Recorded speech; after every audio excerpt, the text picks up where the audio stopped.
Honestly, man, this is a king of king device. There's no smartphone that's doing what this smartphone is doing.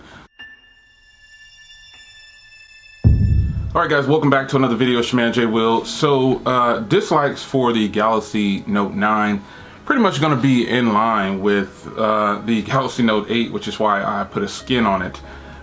With that being said, I just have that one major dislike with this phone and most phones that I have. They have that slippery back, and you might think that's being a little petty, but whatever. This is my choice on what I dislike about the phone. Just two things that I dislike, and that's pretty much it. This won't be a long video.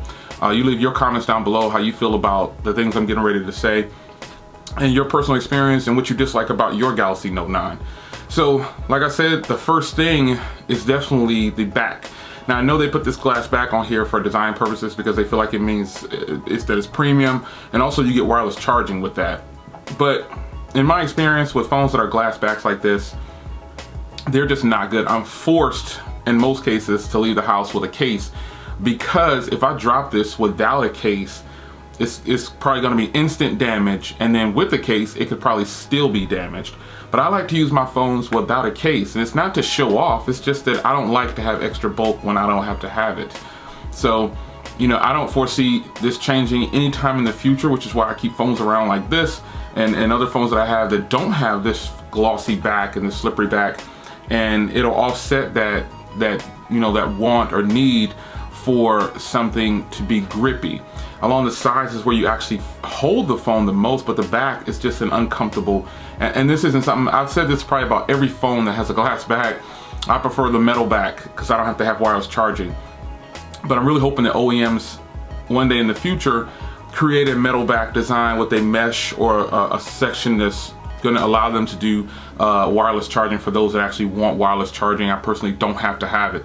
But that is the first of two gripes that I have about this phone.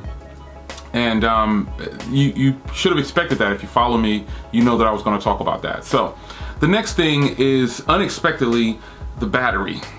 Now, while this phone does have good battery, I mean, because I got 7.5 hours of screen on time, it went from getting 5.5 to 6.5 to 7.5. So it's just getting better over time of use. But I'm probably gonna average about 6 hours of screen on time, possibly, on every charge. But that is where the problem lies with me. This phone, for me, and I'm a heavy user, but I have other phones with smaller batteries, and I know this phone is still getting broken. It's in the break-in period. However, you can still tell a lot. Not all phones need to be. I haven't experienced this type of battery with other phones that I have. The test that I'm doing right now is to set the screen at 1080p to see if I get better battery, and the results are no, I'm not getting better battery with it set to 1080p. Over Wi-Fi at Quad HD, I got the best battery. I got 7.5 hours. I got 2 more hours out of the phone being on Wi-Fi at Quad HD opposed to being on LTE. I got 5.5 hours pretty much on the dime. And with it on 1080p over Wi-Fi and LTE, I'm getting worse battery, believe it or not. It's just, you know, I'm just not getting a lot of screen on time, and the phone can't last 24 hours off of a charger. Now, you guys, before you say, oh Jay, you know, you're being to the extreme, I'm not being to the extreme, because again, this is my experience, and I know the expectations that I have out of a device. Now, I know you're gonna say, well, it costs $1,000, it should perform better. If you just take price out of it, it should just perform better. It has a 4,000 milliamp hour battery inside, and I've been testing the battery at different settings on different networks, and it's just not the best battery for me. I'm surprised that it has a 4,000 milliamp hour battery inside of this thing, because it doesn't really perform like it. Now, I know it's pushing a lot of heavy duty internals. However, I've got other phones that are pushing heavy duty internals, and they get longer time off the charge. The standby time is what's not good on here. And I don't buy a phone like this to have it sit and, you know, turn off all of my things that I enjoy about the phone. So I have to have sync going. I got important emails coming in. I've gotten, you know, all kinds of social media from not just tech stuff, from family, you know, so I need to be able to get all those things. So I want to keep data on. I want to keep sync on. And that's the purpose of having a phone like this.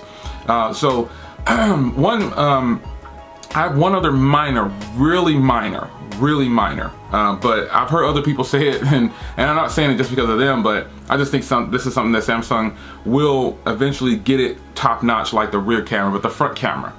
The front camera still isn't up to my standards because I have phones that obviously I've paid a lot less for that have better front cameras, and it just shouldn't be that way. This is the cream of the crop for Samsung. This is the big dog. I want it all. And you can tell me that I'm being unreasonable, but if you didn't spend the money I spent, if you don't have the, why wouldn't I want to set the bar at expectations high for the OEMs if they're going to charge us triple what the phone is actually worth? So, I mean, come on, let's get on the same team here. Don't defend these companies just because you like their products. You got to take the good with the bad. You know, you gotta be able to listen to reason, and that's all I'm doing right here is telling you that this phone is not perfect while it is the king. I gotta give respect where it's due. These are just things that I dislike about the phone, so don't take it personally, because some of you guys probably agree, you know, but the battery life on here, and some of you guys might think it's because I have the Exynos version, I just think that it's just the battery life, period. I've seen a lot of people on the Snapdragon version, oh, they're getting great battery, but their battery life, they're only off the charger for like between 15 and 18 hours. To me, that's not great. I don't like to be on the charger. I need a phone to perform with good standby time, so when I do pick it up and get those 8 hours of screen on time, it's not within a 20-hour period, you know? Anyway, the camera, just real minor. I need a little bit more upgrades on the front camera, because I shot a video about the iPhone, but I used the rear camera and I used the S Pen remote to do so. I just positioned the tripod, boom, hit it, and stopped it that way and directly uploaded to YouTube. But the rear camera is top notch. Now, with all that being said about the dislikes, folks, I can't find anything else wrong with this phone. I said it.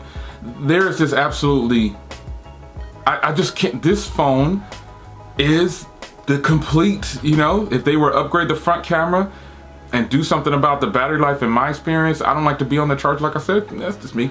Do something with this slippery back, offer different, I don't know. This is probably the cream of the crop, but unfortunately, it's very expensive. And that's another downfall that I don't care to, you know, toy around with any longer. We know the phone is expensive. We gotta get past that. We choose to buy it, we gotta take it for what it comes. But those are a few dislikes and one small minor gripe about the front camera not being on par with other phones that, you know, because if you vlog, you want to be able to see what you're doing, so you don't want to have the phone like this, you know, and vlog. You want to be able to have it like this. You can see exactly what you're getting in your viewfinder. So upgrade this front camera, Samsung, on the next model of this phone, and give it some better sensors on the front. Don't just throw the same thing in there, because if a person was asking me, and I've already put the video out, and you know, take it for what it's worth. I feel like if you have the Note 8, you really don't need to upgrade to the Note 9. If you have the S9 Plus, you don't need to switch categories over to the Note 9 because you're getting, especially if you have the S9 Plus. If you have the S9 Plus or the S9, you really do not need to switch to the Galaxy Note 9. You're just getting a little bit more. But if you have the Note 9, you're getting a heck of a lot more, but is it worth you starting over again? Especially for the people that finance phones. This is just one that I pay for. I pay for the phones. So, you know, and I understand a lot of people don't pay full cost for their phones. You know, bragging about that is silly too, about paying full cost for your phone. That's not something I want to get into, but you know, the point is, when you're kicking out a premium price tag like this, you gotta start handling your business, you know? You have to. You still can't have weak battery life, or you know, this build quality needs to be upgraded. I don't think this is an upgrade. I don't think this is the best build quality. I feel like other build qualities would be better. I'll just leave it at that. But you know, the front camera needs some tweaking. You know, the battery life, in my experience, needs to be better, because I really can't find anything that I really just hate about this phone. I just can't. So, quick 10-minute video. You know, hope you guys lasted to the end. Honestly, man, this is a king of king device. There's no smartphone that's doing what this smartphone is doing. Let's just be honest here. There's no smartphone that's doing it like this. So, hate it or love it, Samsung is the king of this smartphone arena when you start thinking about what it's offering. Now, is that important to everyone? I think my girls, my daughter, think they let me know that the iPhone is definitely more, you know, to their liking, and several other people like the iPhones because you can just do it. Well, it's about personal preference. I personally want to feel like I'm getting a heck of a lot for my money, and this phone definitely offers it. It's a winner, man. There's no way to. The only thing if a person dislikes this phone, they might say, "Oh, it's too big" or something like that. But other than that, you've got the S9 as an alternative. You lose some features, obviously, but you get the S9 if you want a smaller, compact version. If you want a semi version of what the Galaxy Note 9 is offering. So, it's your man Jay Will. Lengthy discussion for you, 10 minutes. You know, I hope you guys. I'm sure you guys can make it 10 minutes chatting with me. I mean, this is smartphone conversations. It's not smartphone reviews only. You know, conversation. So what do you think about the Galaxy Note 9? Do you have any dislike? You gotta have some dislikes. You can't just, even though this is the king, there's gonna be some dislikes on personal levels. So I wanna know what your dislikes are. I'm anxious to hear what they are. So please keep it 100 in the comments. And don't base your opinions off of what I'm saying about my experience. Keep it about you, because this is my experience. It's your man Jay Will.